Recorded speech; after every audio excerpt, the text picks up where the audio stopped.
Sophia Reynolds thought she was safe. She was 16 years old, sleeping in her own bedroom, in a house that was supposed to be the fresh start her father had promised her. The walls still smelled like new paint. Her sketchbook was open on the nightstand, and down the hall, the girl who called her little sister was laughing at something on her phone like it was just another ordinary night. But that night, the word family meant nothing. And what happened to Sophia in the months that followed, what was done to her slowly, quietly, in a home where no one thought to look, would take her years to even say out loud. This is her story. Before we continue, I want to know where you're watching from right now. Drop your country in the comments below. We have viewers joining from all over the world, and it means everything to know you're here. And if you care about stories that bring real awareness to the kind of abuse that hides behind closed doors and family smiles, make sure you hit the subscribe button so you never miss any of our upcoming videos. Because these stories is more common than most people think, and the more we talk about it, the harder it becomes for it to stay hidden. Sophia Reynolds was not the kind of girl who asked for much. She had grown up mostly with her mother in a small apartment in Columbus, Ohio, where the two of them made do with what they had. Her mother, Carol Reynolds, worked double shifts at a nursing facility most weeks, which meant Sophia spent a lot of evenings alone. She read, she drew, she filled sketchbook after sketchbook with portraits of people she made up in her head, people with interesting eyes and complicated expressions. Her art teacher once told her she had a gift for capturing emotion. Sophia laughed it off, but she held on to that compliment for years. It was the kind of girl she was, quiet, thoughtful, and deeply sensitive to the world around her, even when the world wasn't particularly sensitive to her. When Sophia was 15, her mother was diagnosed with a chronic illness that made it increasingly difficult for Carol to keep working full-time. After months of difficult conversations and a great deal of reluctance on both sides, it was decided that Sophia would go live with her father, Gerald Reynolds, in a suburb outside of Cincinnati. Gerald had remarried 3 years earlier to a woman named Patricia Holt, and together they had built what looked from the outside like a comfortable and stable life. Gerald worked in logistics. Patricia managed a local insurance office. Their house had a yard. There was a dog named Biscuit, and there was Anna Holt, Patricia's daughter from her first marriage, who was 22 years old, recently graduated from community college, and still living at home while she figured out her next steps. The first time Sophia met Anna, Anna smiled wide and said, "Oh my gosh, I've always wanted a little sister." And Sophia, who had spent most of her life as an only child, felt something warm bloom in her chest. She thought, maybe this is going to be okay. The first few weeks were genuinely good. That is the part that matters to understand. It wasn't all bad from the beginning.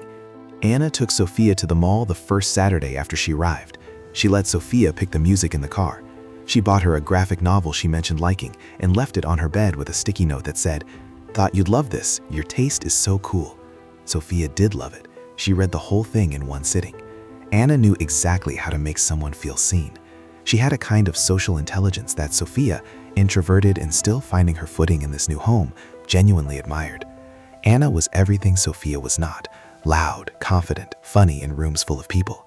And Anna seemed to genuinely enjoy Sophia's company, which felt remarkable to a girl who had always considered herself too quiet to be interesting.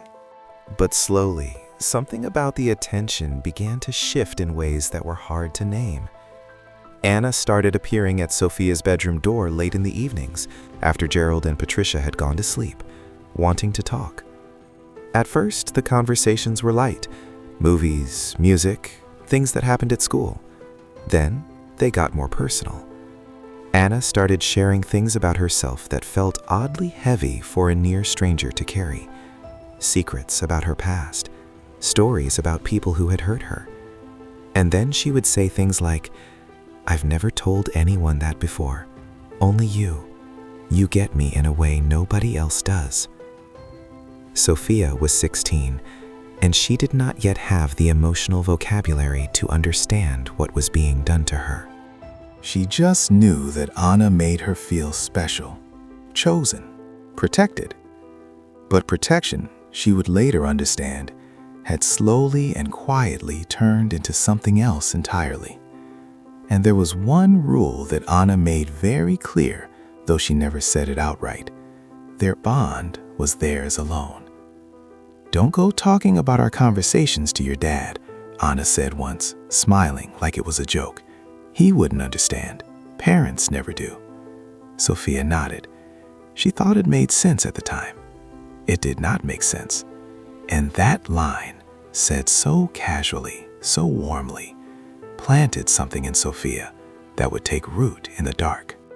Research into sibling abuse and family grooming consistently shows that the most effective abusers do not begin with violence or obvious violation. They begin with closeness. They build something that feels real, something the victim genuinely values, and then they use that thing as leverage. What Sophia experienced over the following months followed that pattern with painful precision. Anna began finding reasons to isolate her. When Sophia's new classmate, a girl named Jade, invited Sophia to a birthday get-together, Anna said quietly that evening, "I don't know about Jade. Something feels off about her. I'm just saying, I'd hate for someone to take advantage of you when you're still getting settled here." Sophia stayed home.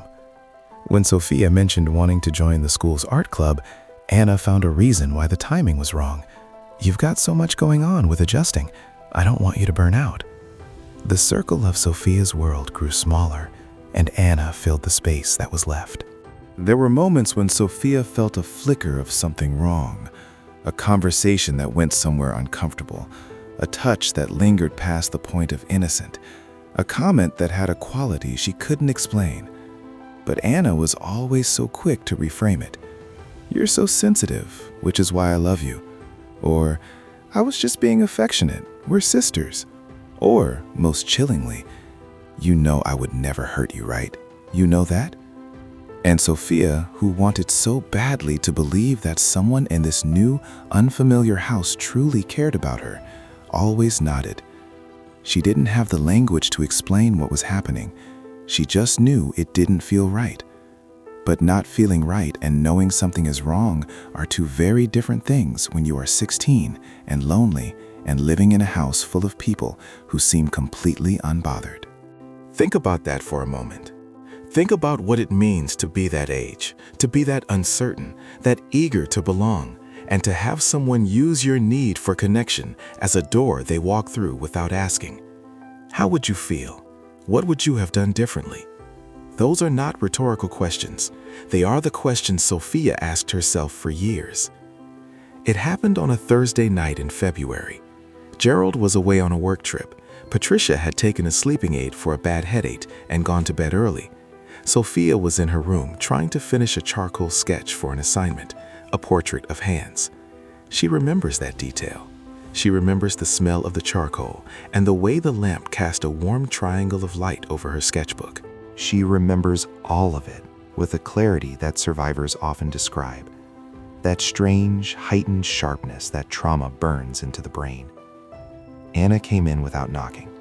She sat on the edge of the bed and started talking, the way she always did. And then the talking stopped being talking. What happened next was not ambiguous. Sophia understood, with the full and devastating weight of that understanding, that this was not sisterhood. This was not affection. This was not something that could be explained away or reframed. This was abuse. And when it was over, Anna smoothed her hair, picked up Sophia's sketchbook from the floor where it had fallen, set it back on the desk, and said, calm as anything, "If you tell anyone about this, it will tear this family apart. Your dad finally has something good. Don't ruin it." Then she walked out, and Sophia sat in the lamplight and did not move for a very long time. Before we go further into what comes next, if you're still watching, and I believe you are, it's because stories like this matter to you. It matters that someone is saying out loud what so many people experience in silence. Share this video. Not for the algorithm. Share it because someone in your life might need to hear it. Someone who has been told, just like Sophia was, that speaking the truth will destroy something.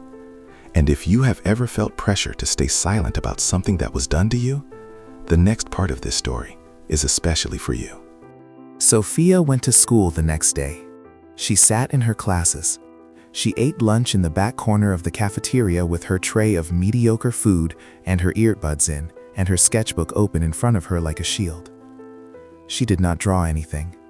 She just stared at a blank page for 45 minutes.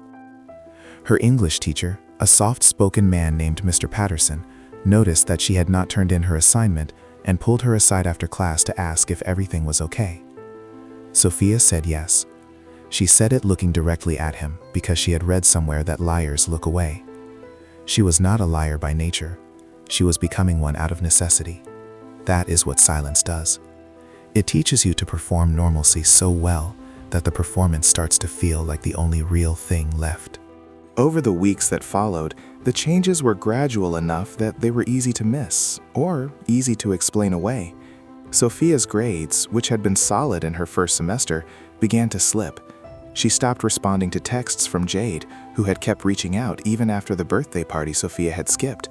She developed a habit of waking at 3 in the morning with her heart slamming against her ribs, unable to remember what she had been dreaming about, but certain it was something terrible. She started leaving for school earlier than necessary just to spend less time in the house. She ate less. She spoke less. Patricia once asked her at dinner if she was homesick for Columbus, and Sophia said, "A little," which was so far from the truth that it almost made her laugh. The real answer was that she was sick with a fear she could not name out loud, and that fear had one face, and that face had a bedroom down the hall. She wasn't just afraid of Anna. She was afraid of destroying her father's happiness.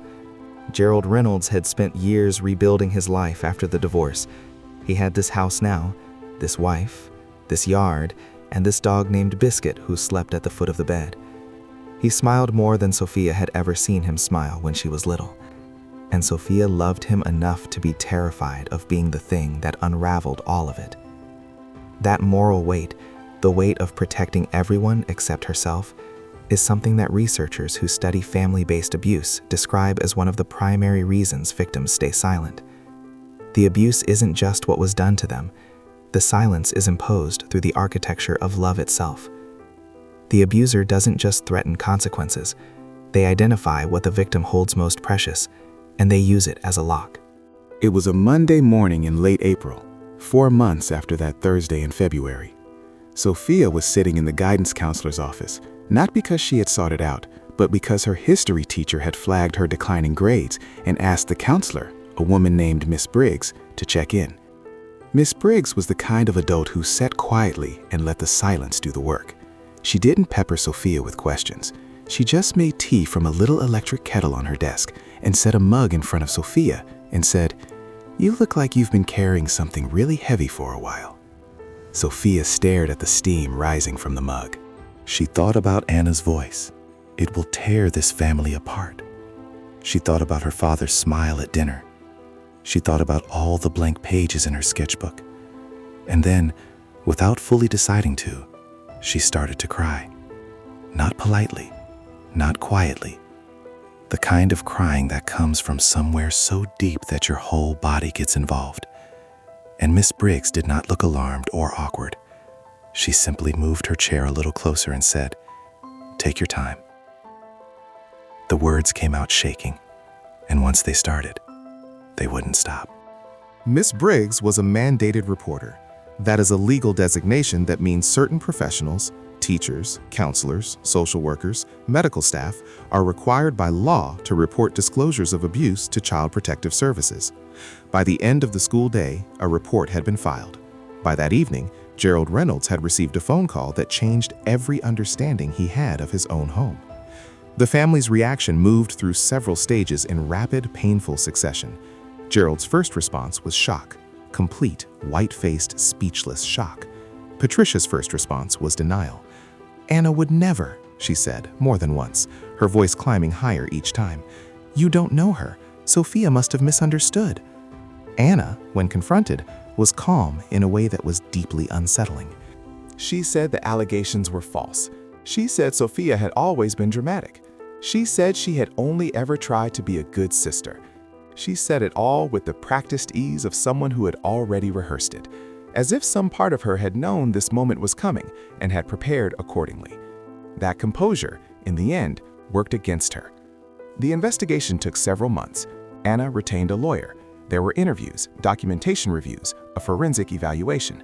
Gerald moved Sophia into a temporary placement with her aunt while the legal process unfolded, not because he doubted her, but because the house had become a battleground, and he wanted her out of the crossfire. It was the first genuinely protective decision anyone in that household had made on Sophia's behalf in almost a year. The family fractured in the way that families fractured by this kind of disclosure almost always do. Patricia chose her biological daughter, which was painful but not surprising. Gerald chose Sophia, which cost him his marriage. These are the real consequences that stories like this carry. Not the dramatic courtroom moments, but the slow, grinding dissolution of every relationship that was built on a foundation that turned out to be false. Anna ultimately faced legal consequences. The specific charges and their outcomes are less important to name here than the reality of what they represented for Sophia. Because justice, the legal kind, the formal, documented kind, did not erase what had happened. It did not give Sophia back the months she had spent silent and afraid. It did not undo the panic attacks or the blank sketchbook pages or the 3 a.m. wake-ups with a hammering heart. But it gave her something she had not felt in a very long time: validation. The official, recorded, legally binding acknowledgement that what she said was true, that what was done to her was wrong, and that she had not been crazy or dramatic or oversensitive. She had been abused. And the system, imperfect as it is, slow as it is, often brutal as it can be for survivors navigating it, looked at the evidence and agreed. Sophia began therapy several months after the investigation concluded. Her therapist, she later said in a written reflection shared with her school's counseling office as part of an awareness initiative, was the first person who helped her understand that surviving something is not the same as being defined by it. She started drawing again. Slowly at first, just small things, hands and faces in the margins of notes. Then larger pieces. Then a full series of charcoal portraits that her art teacher submitted to a regional student exhibition. One of the pieces was a drawing of 2 chairs facing each other across a small table, one empty and one occupied by a figure with their head bowed. The title was a single word: finally. Abuse is not always loud. It is not always a stranger in a dark place. Sometimes it is quiet. Sometimes it lives in the same house as you and knows your name and calls you little sister. Sometimes it wears the face of the person everyone else in the room trusts completely. And sometimes the most dangerous thing about it is not what it does to your body. It is what it does to your voice, what it teaches you about silence, what it convinces you your silence is protecting. Sophia Reynolds, a fictional name built from a very real pattern of real experiences documented in research on sibling and family-based abuse, spent 4 months believing that speaking the truth would destroy the people she loved. What she eventually understood is that the truth was the only thing capable of saving her, and she was right. Drop the word awareness in the comments if you believe that silence protects abusers. Let's fill the comment section. And before you go, if you're new here, click on the subscribe button so you never miss any of our upcoming videos. We cover stories that matters, stories that don't always make the front page, but live in the lives of real people every single day. Thank you for watching. Thank you for coming. See you in the next one.